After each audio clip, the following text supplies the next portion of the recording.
안녕하세요 여러분. 오늘도 참 좋은 아침입니다. 100일의 성경 읽기 대회에 오신 여러분들을 환영합니다. 이렇게 열심히 성경을 읽고 또 하나님 말씀대로 살기 원하는 여러분들 하나님이 참 기뻐하실 것 같습니다. 오늘은 제 31차 10월 9일입니다. 이사야 58장부터 에레미야 3장까지 말씀을 함께 보시는 가운데 우리를 향한 하나님의 귀한 사랑과 뜻을 깨달아 결단하는 귀한 하루가 되기를 주님의 이름으로 축복합니다. 이사야서의 마지막 부분을 보면 하나님께서 이제 이스라엘 백성들의 죄를 용서하시고 회복하는 장면이 나옵니다. 또한 그 구원의 기쁜 소식이 퍼져나갈 것이며 멸망당했던 예루살렘과 시온이 회복되는 내용을 담고 있습니다. 그런데 여기서 우리가 주의해야 할 것은 하나님의 구원의 계획은 한 민족이나 한 국가의 회복에서 멈춰지지 않았다는 것입니다. 하나님께서 보신 것은 온 세계가 하나님께로 돌아오며 하나님의 영광을 선포하는 것이었습니다. 그래서 이제 등장하는 것이 바로 65장의 새하늘과 새 땅입니다.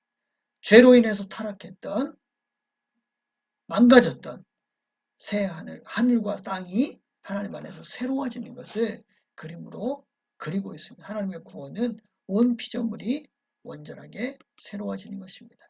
그래서 보시는 것처럼 사자와 어린 양이 함께 뛰놀고 어린아이가 독사굴에 손을 넣어도 물지 않는 그런 새 하늘과 새 땅, 새 회복의 땅이 나옵니다. 하나님께서는 이미 이제 요한계시록에서 보여주셔야 할 마지막 그림을 이사야서 65장에서 마지막 부분에서 보여주시면서 하나님의 구원이 이렇게 넓고 깊고 전 우주적임을 말씀해 주고 계십니다.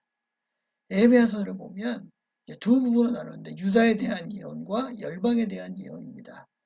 눈물의 선지 에레미야가 심판을 선포하고 그 가운데서 고통과 어려움을 겪으면서 하나님의 말씀을 전했다는 것과 이스라엘을 괴롭혔던 열방에 대한 심판과 또 결국 예루살렘이 멸망할 것에 대해서도 이제 예언을 하고 있습니다.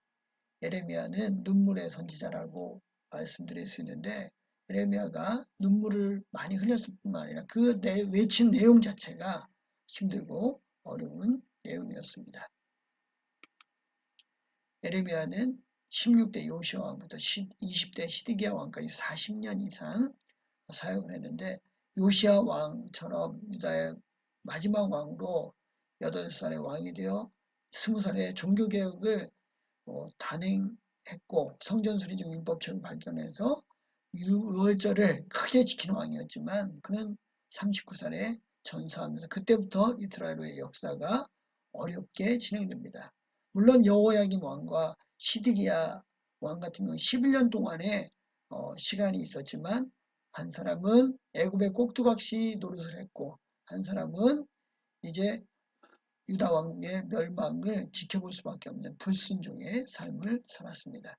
에레미야는 요시야 왕 통치 시기에 선지자로 소명을 받고 요시야 왕과 개혁을 단행했으며 여호야김 통치 시기에 여호야김의 행악을 규탄하고 예루살렘의 멸망을 예언했으며 시드기야 왕 통치 때 그것이 이루어지게 되었습니다.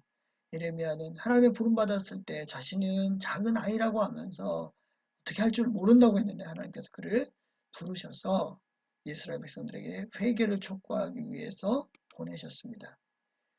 에레미야가 점거한 내용을 보면 이스라엘 백성들의 죄가 나오는데 두 가지 악을 행했는데 생수의 근원인 하나님을 버린 것과 스스로 웅덩이를 파서 만족을 얻으려고 했다는 것입니다. 결국 요약해보면 하나님을 의지하지 않는 것이 이스라엘의 죄며 그것이 멸망의 원인입니다. 우리가 하나님을 의지할 때 하나님께서 우리와 함께 하시고 하나님의 능력을 덧입게 하십니다. 오늘도 하나님을 의지함으로 말미암아 하나님 주시는 놀라운 축복과 은혜를 누리시기를 주님의 이름으로 축원드립니다.